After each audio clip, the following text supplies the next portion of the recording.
Fabian. He is founder of CDIA and later another company, Peak Pilot, whose CDIA was specializing in LinkedIn lead generation, and then Peak Pilot is a little bit more of a next step company in marketing and lead generation. And Fabian, maybe you can set the stage here and introduce Carina and tell us a little bit more about the topic of the call for today.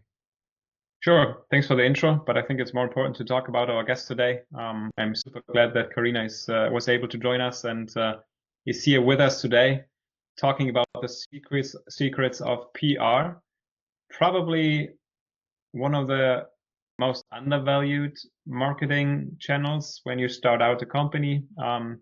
But she will share a lot about what it takes to make other people talk about your company rather than talking yourself about the company. She has a PR agency in Germany. As far as I know, she employs 12 full-time employees, which is a great success case. And she was recommended by me by a very successful person who is also on the call today. Thanks, Freddie, for the connection. Carina, welcome to the call today. And again, we're super happy to have you here today. Yeah, hi everyone, and thanks to Matt and Fabian for having me, and also to Freddy for the recommendation. Yeah, so I'm really glad to dive deep into PR today and to discuss some things, especially in your interest fields, because I think PR is a very effective marketing tool, and as Fabian already mentioned, it's really underrated. But I think one of the main reasons for that is that PR is a black box. Everyone have heard of it, but nobody really knows how to use it, and especially how to track it. Perfect. And I think it's even more interesting because we are focusing on PR for IT consultancies, and oftentimes within IT consultancies, founders come from a technical background, which makes it even more tricky to understand probably the specifics of PR. So I'm super happy to dive into that. You already said PR is a black box. Let's start with a simple and easy question. What is PR for you to solve that black box for everybody in the call today? Yeah, so basically when I start talking about PR, a lot have a press release in their mind, because I think this is like the most common tool that people combine with PR, but it's actually a lot more.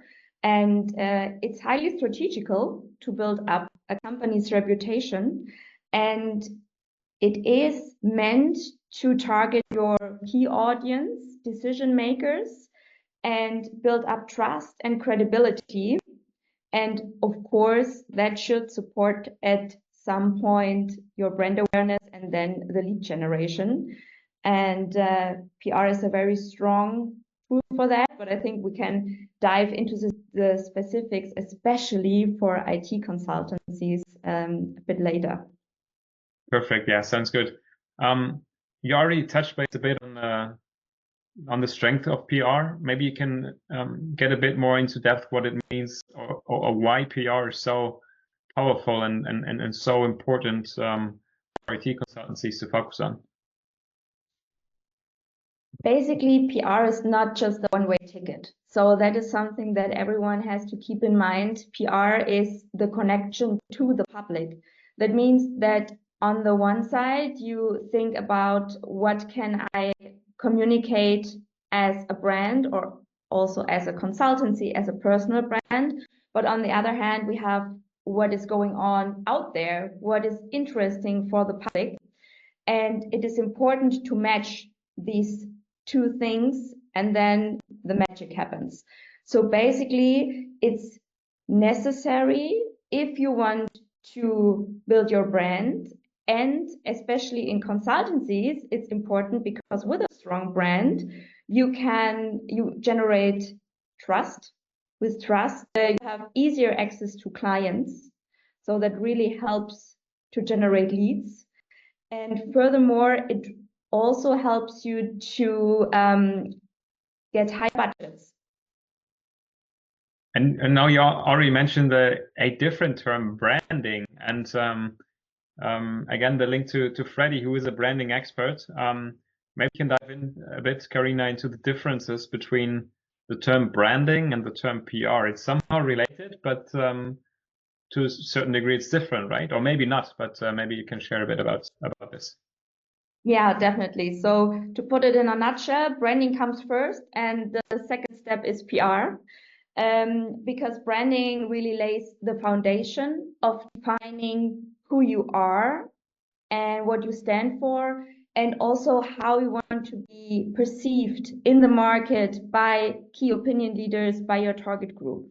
And it is important to define the identity at first and really find out how can you differentiate yourself from competitors. And this is something that is quite difficult for consultancies because you have your services, and this is mostly what I find on websites when I have a look at IT consultancies, and not what really stands out. And that is why it is so important to build the brand and to position yourself, because this has to be first, and then we can activate the brand basically through PR and telling the people what you are doing, why you are an expert, and being recognized in different media outlets, getting thought leadership opportunities, being featured in expert articles to activate what you stand for and to get that out there. Yeah, so basically, if I understand correctly, branding is the foundation and PR is the activation of those exactly. of this brand, right? Exactly. Perfect. Now you already shared information about the website, information on the website, but you also address this topic by talking about you. When talking about PR and building that brand, activating that brand, would you rather promote the person behind the company or the founder of the company rather than the company itself?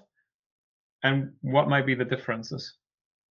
Yeah, if I have to choose, I always go for the person, so for the personal brand, because everyone loves to hear and read stories about people, right? So we just have to think about ourselves. When we consume media, we are interested in personal stories. We want to know what that person does. We want to be inspired. And it's really just that people can inspire people.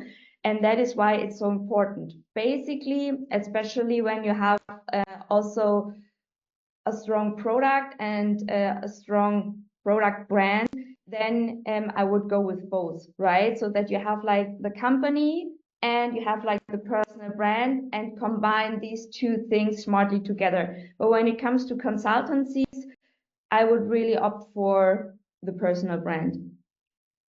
Okay, I want to challenge that because back in the time when I was still in consulting, I didn't feel like that I had a story that would be interesting for somebody else or a personal profile that would be interesting for somebody else. Yet when I see all those personal brands in the digital world today, they all have a crazy story that is super exciting.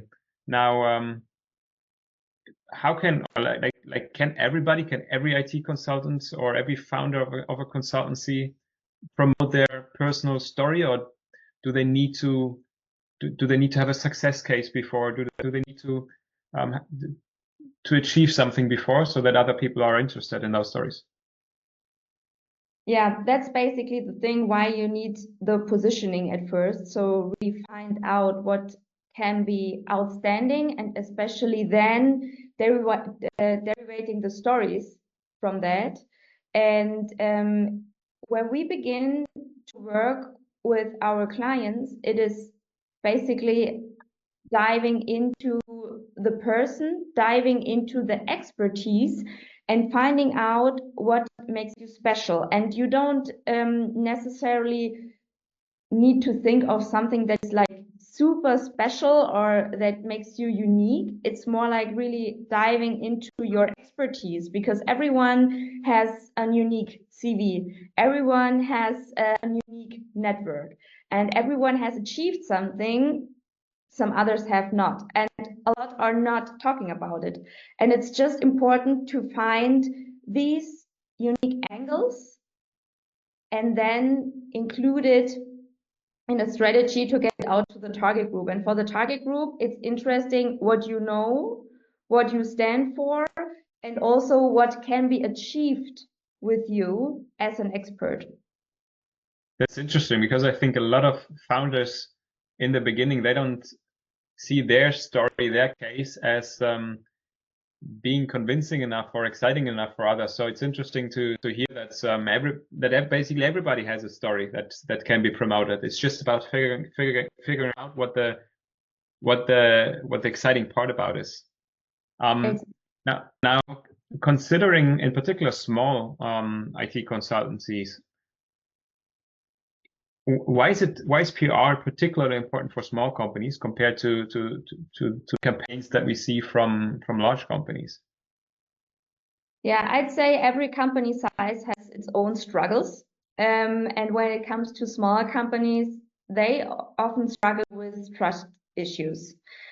Because normally they gain their clients a lot through their network. So they struggle basically with getting new clients on board, maybe even from another industry. And the second thing is that the clients they get on board, that they really they don't necessarily trust them, because they think, okay, they're just like a small IT consultancy. Can they really take on like a big project?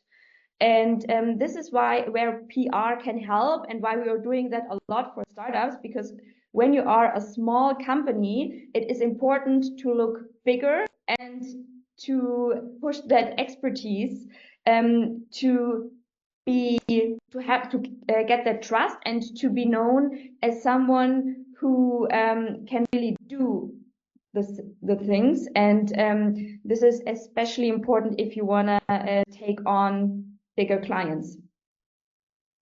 Okay, but to what I know, I would also say that PR is not the cheapest activity.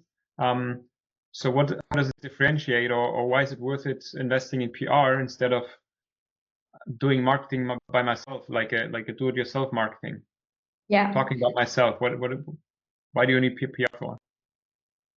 Yeah, basically everything you publish via your website or your LinkedIn, it's you talking about you. And the key benefit from PR is that a third person, like the journalist as a key opinion leader, or also a lot in the field of B2B influencers that are raising up right now rapidly on LinkedIn, they are like a third neutral person that recommends you and that is talking about you and talking about your expertise. And we know that from our daily life, right? If we have someone just talking about him or herself, telling you, hey, I'm the greatest guy, I can do it because I know how to do it, then you think, okay, this like maybe, but it could be that he's just arrogant. And it is a lot more trustworthy if someone else says, okay, look, I know a guy and he's really the expert in that field, you should talk with him. And that's basically what PR does.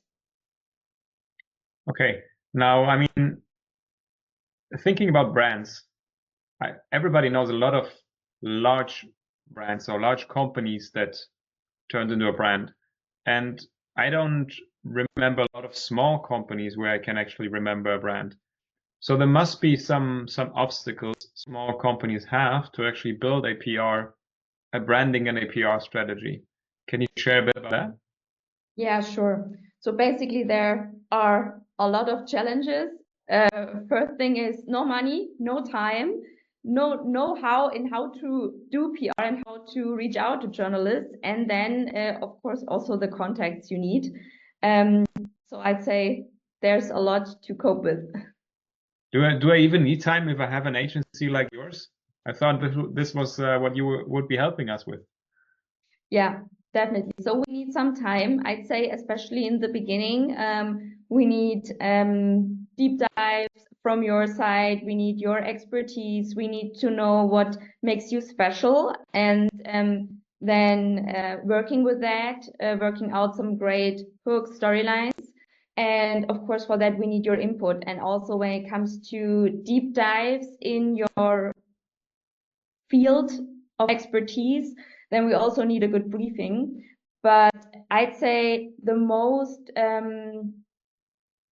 time-consuming frame is at the beginning, like the first 3 to 4 weeks to get everything set up.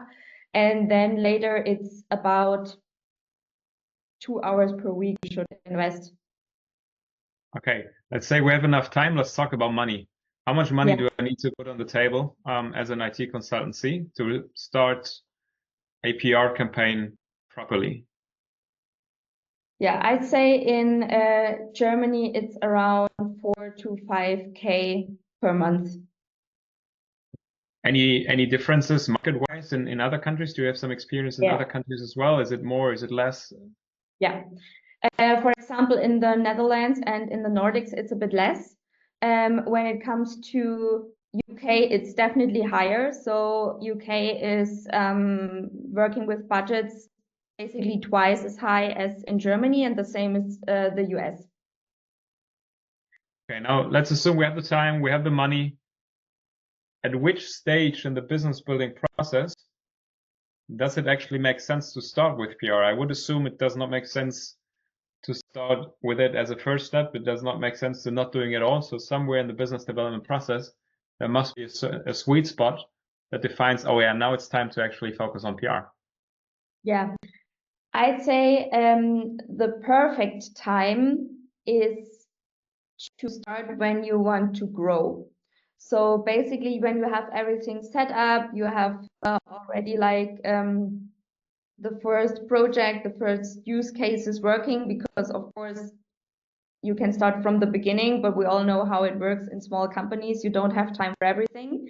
So I think it's important to really have your main business going, and then you say, okay, now I'm ready to take on some new clients. I want to have higher budgets. I want to really make an impact, and I want to be known. Then I'd say it's the right thing to do. And then still, as I recommend, you have to start with the brand positioning. And this is something basically you do from the beginning. Okay. I mean, it is quite some money to invest, in particular for smaller companies. And oftentimes when you implement those measures, you might not see results immediately and you might lose motivation to keep going. Is there a certain time frame where you say after which you would say you could expect measurable outcomes? Yeah, definitely. So normally when we start really with the pitch, so when we come to the PR handiwork, you can really imagine it as a sales process, right? So it's just that we don't sell products, we sell stories to the journalists instead of a client. So you can really imagine this whole PR process like reaching out, getting first leads, then providing more information and getting it closed. And for that, you need some time to prepare everything. I always recommend like 4 weeks, and then afterwards you should get like the first outlets, and 2 to 3 months after you started, there should definitely be like the first effects on the PR strategy. Matt, I saw that a couple of people are asking questions in the chat. Do you want to share some of those questions? Yeah. So I have some questions, Karina, from people in the audience, including myself as well. So the first one is, could you give some specific examples for PR activities? What could that be in a very tangible way, so everybody can get this specific understanding of what the outcomes of such activities are? Yeah. So basically, maybe we start with the outcomes because then it becomes clearer. So of course, it's like articles in business media, it's articles in special interest media. There are a lot, also like IT director, for example, stuff like that. So really focusing on your target group and on the decision makers, and then on the other hand, more on the higher level, on the C level, when we come to the business outlets. And the formats we are talking about are interviews, are podcasts, are statements, are expert articles where you just share your knowledge. So nothing about what you do as a person, really just sharing your knowledge and building up your expertise here. What works quite well, especially for IT consultancies we work with, because here they get a lot of brand awareness and leads. And what you have to do to get that is to really find the right match for the media. So I mentioned at the beginning, like press release is one of the common PR techniques. It's the only case where this works is one, you need to do it because you are at the stock market, you are listed at the stock market, and you need to do it because you don't have another choice. And the second thing is you really have something that is time sensitive. So something that would be interesting in a week or later. So this is like the two major motivators for writing a press release. In every other case, just don't do it. Really, this just save the work for other things, because in the German media, and not just only in the German media, basically in every media, the top media, and they are known as the lead media, they want to be the first ones to get a story. And the others, they are really not so keen on duplicated content.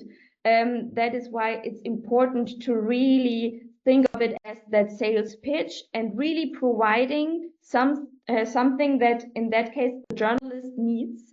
And for that you have to really look up the media outlets you want to be featured in and really understand what do they need, what is interesting for their readers, and what can I provide as content that is really unique and really special for them.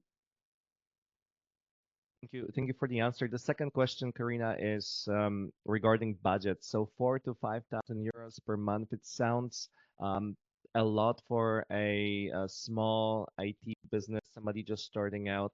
The question is, are there cheaper solutions in the beginning? An additional add-on question for me to that, then does it even make sense for them to think about PR if they cannot afford 4 or 5K? So that's a two-folded question here. Yeah. So basically, PR is an invest, definitely, but it has a really great outcome, and that is something that you always have to put into mind when it comes to deciding, am I starting with PR or not? And this is also a bit tricky because you don't have like the typical metrics like with performance marketing where you can say, okay, I reached like 2,000 people and now I get like 10 leads. So it's really more, and that's why it's so important to build it up strategically to really define who do I want to reach, what are the topics I want to be known for, and what do I want to stand for as a brand. And this is why I also mentioned it makes sense if you want to grow, if you want to attract new clients, because of course it's an invest, but if you then get a big client, then it makes sense, right? 100%. And then I think smoothly gets me to the next question of somebody else here, which is how are those PR efforts measured? So as you say, this is a little bit harder to measure something like this. It's not direct response marketing where we get certain um, Facebook ads clicks and certain registration. It's completely different ballgame from what I understand. And I think the answer here is complicated on how to measure this. But how do you typically answer a question like this? So the gold standard for that, and this doesn't make sense, especially in your case, but just that you heard it, is really doing a market research and ask how many do know of your brand now in your target group and later. So this is like the best measurement. The other way around is if you are doing sales to really ask people how did they find out about you and your services. And then, of course, there are some typical KPIs. So we are working with a media observation service, and they are doing a lot of readers research. So we know from every outlet how many readers do they have, what is the target group, and how often is it published. Then you can also measure share of voice and include some of your main competitors and have a look at how often am I featured and with what tone of the media. And regarding the online marketing, what helps is really implementing a good tracking. HubSpot is a really great tool that can help because they have a lot more insights than other tools when it comes to PR. And then you can measure, of course, with brand awareness, your direct leads to your main domain. Because if you see, okay, there is a lot of more organic content growing, then it also resembles your brand awareness. And of course, you get the referral links from online articles. So there is a lot that you can do. Also, some are measuring the SEO effects via Google Chrome add-on and how strong is the link, for example. So there are a lot of different metrics, but it is important at the beginning to really define your goals, and then afterwards we are talking about the KPIs and the metrics. Thank you for this answer. The next question is, if I can, Fabian, I don't know if go ahead. I think these the questions from our guests are more important than my questions. So go ahead. Okay, perfect. So the next one is how to figure out what is the right media outlet for a given company. So how do you know where the readers of the audience are? And I think everybody here gets the basic idea that if I want to target CTOs, I'm trying to be released in a magazine that CTOs are reading. But more specifically, how to figure this out and understand the numbers there. So every media outlet, also podcasts and stuff, they have a readers analysis that you find on every website under media data. It's basically in the footer. And there you find a really in-depth analysis that they are doing on a regular basis and that every media outlet is providing. But nowadays, I'd say you just ask ChatGPT, because here it really can help to find the right media outlets for your case, because they are screening the websites way faster, and you're really getting great results there. So could we put something along the lines of what is the best PR media outlet for AceMakers as an example? And it could give some good suggestions of what type of podcasts or magazines we should be thinking of. Is that correct approach? I mean, very basic one, but more or less like that. Got it. Yeah. That's very, very exciting because it sounds very actionable for anybody to even get started thinking about this and wrapping their minds around it. The next question is okay, this is, I think, too specific. Who would be account team and what is their experience? I think this is a specific question if somebody wanted to work with you. So I think for that, if somebody would want to work with you towards the end, Fabian will be sharing link to Carina's website. So you could definitely read more there about who would be involved. And I think towards the end, maybe this is a good information to share. So I will keep that question towards the end. And then what types of media placements and coverage do you typically secure for clients? I think it's also a question related more to your agency. So I think we would keep this towards the end, Fabian, as well. The next question is, let me see. So what are you doing different comparing to other PR agencies? What's your success factor? If you could answer that, Carina. And Mo, I have your question. I skipped it because I don't understand it. If you could rewrite it slightly different, or yeah, but maybe let's go with this one, Carina, for now. Yeah, as I mentioned at the beginning, and this is, I'd say, something that is really, really important nowadays, is that we don't look anymore what do you want to talk about as a client. I'm not really interested in that. I will ask you at the beginning, but then I will share some more insights in what is the public interested in and what are they reading about. Because for the media, and especially like the big media outlets and the business media, it's so important to have that match with like actual topics. And it's important that you can combine your expertise and your knowledge and your topics to everything that's going out there, and especially trend topics. And as an IT consultancy, you have a major benefit, because you are talking about a lot of digital in the field of digital transformation. You can talk a lot about trends. You can talk a lot about how the tech scene is evolving in the next years.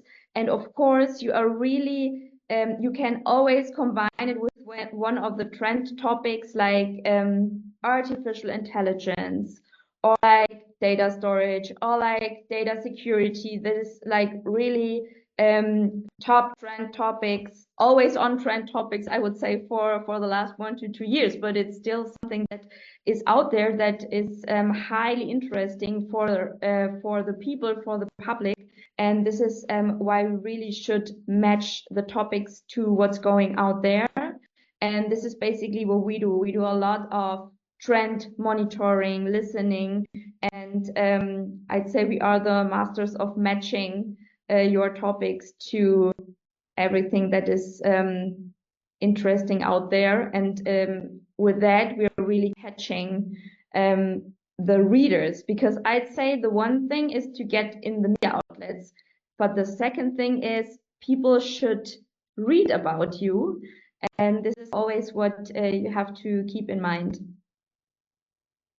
That is very interesting. So, if I understand correctly, the framework is that you want to understand what a given company does, and then what is happening on the market right now, what trends, what news, what exciting things are going on, and then you try to find a link there to connect that company with that new thing that is happening, so that the article can be exciting to those reporters who then actually want to publish the article about this company in the context of this news, because this is very timely right now. And is that more or Yeah. less the recipe of creating those?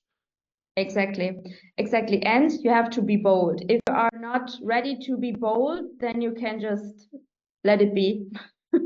Because it's so important to go bold here and to talk about things no one else talks about. So this is also important, that you are finding your sweet spot and something that you are really passionate about, maybe something that you want to change in the world, because that is highly interesting for the journalists. And that is something that we really love to find out with our clients, and where we build up the strategy and the storylines with that. And to find also some bold headlines that will be interesting for the press. And as I mentioned at the beginning, pitching it individually. And that maybe also answers Fabian's questions from the beginning. What happens if I don't have any stories to tell? And I think that really helps you to find stories to tell, because you already have like these main topics that are out there, and just have to think, what is the right link for me, for my company? What can I deliver as a valuable content in addition to that? That is very, very interesting so far. That's really valuable, Karina. This part, especially for me, uh, I never really put all the dots together. It really made sense, every single individual steps, but to turn this into one recipe, this is this is all making sense now. This is amazing. Guys, please keep adding your questions. I think I covered every questions until now, so I will let you continue, Fabian. There is one question I didn't understand, so if you can please reword this, and then I will get back to Karina in a couple of minutes. And I want to give the microphone back to you, Fabian, for now. Perfect. Thanks, Matt. I would like to dig deeper in one of those I guess questions again. It is about the budget and cheaper options. I've seen that some companies are even paying for certain articles with various media providers. What do you think about that? Does that make sense in the beginning, just to get the name out there, knowing obviously that it is paid and it shows advertising, but if the budget is not there, is that not an option to do? Or and if not, second part of the question, what are actual steps that every IT consulting founder can do by him or herself to get started with PR if the budget is not there yet? Yeah. So basically, I think it's important to see the difference between earned media and paid media, because PR is like earned media. And here it's like really not controlling. So basically, you are controlling what the topic is about, but you can't tell the journalists what they should write. Because of course that is like their freedom as a journalist. And so you really have to rely on what the journalist thinks about you, but that is also what makes PR great. And the other thing is by media placements. What is definitely not cheaper, because media placement, like I think in Business Insider, something like that, you pay at least 10,000 euros. Also in T3N or some of these digital transformation magazines, it costs a lot. Sponsored articles starting from 5,000 euros, and then you don't even have the social push. So and you have to really have a look at where are they placed, because there are a lot of ad agencies going on and saying, look, you just have to pay like 2,000 euros and then you are in the Handelsblatt. But the thing is that nobody can find your link because it's not listed. So it's just on it's a no follow link. And so you need the exact URL to find your article. So it doesn't help at all. And the other thing is that everything that is paid has to be marked as paid content. And this is, of course, generating less trust than the other thing around. And people will also have another consumption of your content, because they know that it's an advertising and it's a lot more written like an ad. And so it's that no opinion leader is talking about you, just that you are talking. And this is like the other part of the marketing field that we talked about in the beginning. Okay, but so what can we do if we don't have the budget? Yeah, if you don't have a budget, you start with the following steps. You open ChatGPT because it's your best friend here. It's open. Tell me what I need to do. Yeah, you have to basically prompt who you are, what your target group is, and who, and especially give some more insights in the level your decision makers have. And then you create a target media list and let ChatGPT create a target media list for you, depending on your decision makers. And then you look the journalist up in LinkedIn. So the second thing you should open, and then you connect with them, because even if you don't have like the personal email address, LinkedIn is a really great tool to reach out to journalists. And then it is important, if you prepare the pitch, and let ChatGPT help you here too, and give ChatGPT the link to the author's page at the media outlet, so that ChatGPT can have a look at how are the elder article formulated, what are the headlines, what is really on the mind of the journalist, and then tell ChatGPT to really put everything together and sum it up in like 5 sentences maximum and some bullet points, because journalists really don't like too long pitches. And then you send that via LinkedIn. And then it depends. If you hear back, then it's totally fine. If you don't hear back, you should really do a follow-up, because journalists get a lot of input, get a lot of mails. So it's important after a week or so to ask again if they already had time to consider your message. And please never write, please cover me, or please do an interview with me. It's really, think of that as a sales process and really offering them an interesting story angle that they think, okay, I really need to talk to this guy because this is something that is highly interesting for my readers.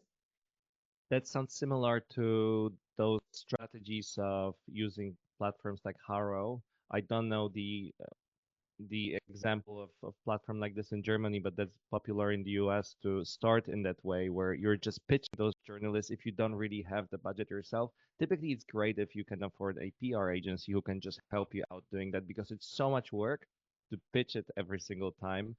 Is this similar to that strategy with Haro? Carina, are you familiar with those kinds of platforms? Yeah, I think at Haro you have like 2 different options. You basically can do the process I told you about, and then the other thing is that journalists can ask questions or ask for potential interview partners, and then you can connect with them. So this definitely helps. We had that in Germany for some time, but it didn't get the breakthrough. And there is, if you really want to go bigger, then of course you can work with News Aktuell. So they have a great journalist network, and they spread your news out there, but still it's just for special interest media and for smaller outlets. So you won't never get with like this automated automatized platforms in the lead media. Got it.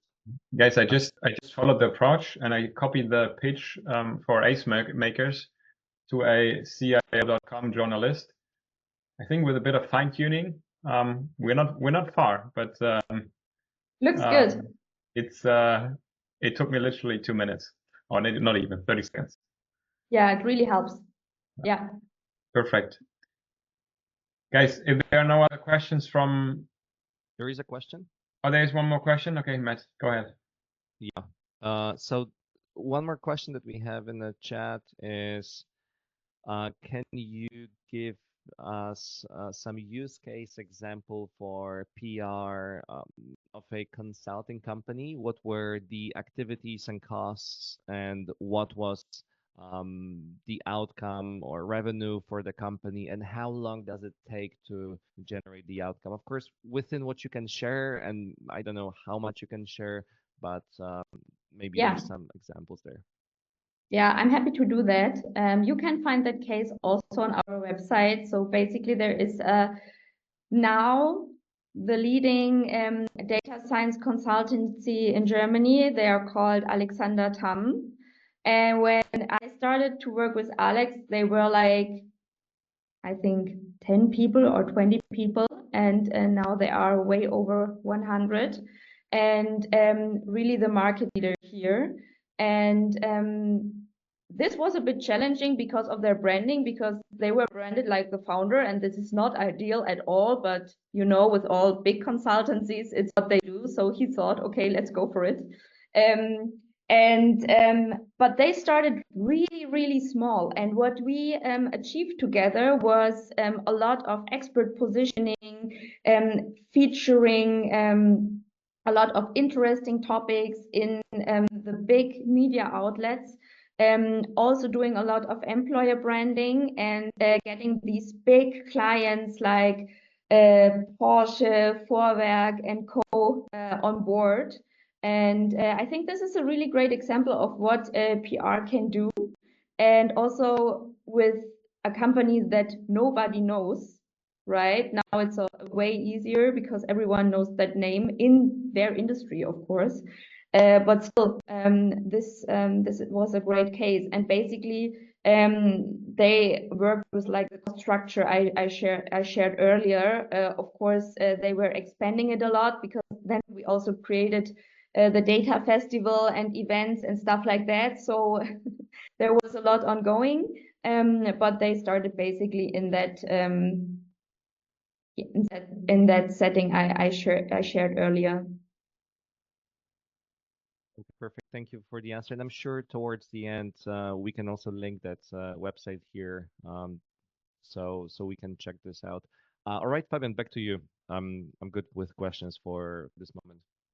Yeah, looking at the time, we're almost getting to an end. And I always like to round up our conversation by asking a very important question, which is that if you would need to name one individual that you believe is outstanding in your network that AceMakers must invite for our talk here today, who would it be? It would be Markus Hartmann. He's the founder of Pricing für Agenturen, Pricing for Agencies. He is also working with a lot of small IT consultancies. I know that because I already had a lot of workshops with him together. And it is really interesting because he is focused on value-based pricing and getting your prices up, and really going from this hourly based rates to this bigger projects. And I think this could be really interesting because then you do the workshop with him and then you have enough money doing PR. That sounds good. This is a super exciting topic, and I think it is also a challenge in particular for IT consultancies who just start out, to understand that it's not the time that you sell, it's the value you sell. And if you know how to pitch that, obviously the packages can be much bigger while not spending more time on it. So this is going to be interesting. I'll take your word, and I will reach out to him and let him know that he has no other choice than actually joining our calls here. Yeah, I will put the intro in that scenario that he doesn't have any other choice, so to help here. Perfect. And that being said, you guys can see my screen, right? We can. You asked for very individual questions to Carina's work. Please see the contact information here. You can join her on LinkedIn, message her on LinkedIn. Obviously, you can also use the email address. And also with regards to the website, feel free to have a look at the website. I already found the case study she was talking about. I actually copied the link to the case study in our chat, and yeah, I guess this is the best way to contact you, Carina, right? Yeah, exactly. Looking forward to it. Perfect. Matt, do you wanna round up?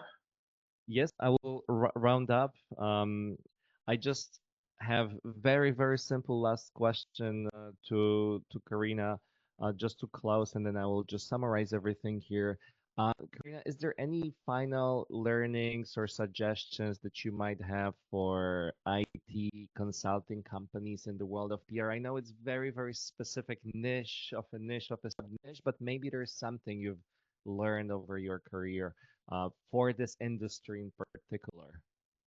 Yeah, especially in that industry, it really helps to define one expert in your company that is talking to the press, that is out there, and that is also building up the LinkedIn presence, because this really helps also to generate inbound leads at some point via LinkedIn, and you can greatly connect LinkedIn and PR.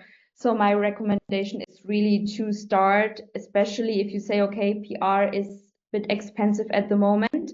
You can start easily building up your LinkedIn presence, because it's really important to show that you have a strong network, because then it's a lot easier to get into the media.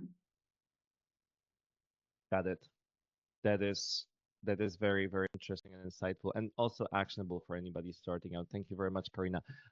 So yeah, just to sum it up, if you're not yet working with AceMakers, if you run an IT consulting company, we've put together a free training for you, which you can get access to on our website. That's acemakers.io. So if topics like this are interesting to you, make sure to check this out. We cover all the different topics of building blocks of an entire IT consulting business, and explaining to you what are the best strategies of getting more clients for an IT consulting company. That's acemakers.io. The training is completely free on that website today, so you can just go there now and just watch it. We also offer a free consultation for anyone interested if you watch that training. So it's acemakers.io.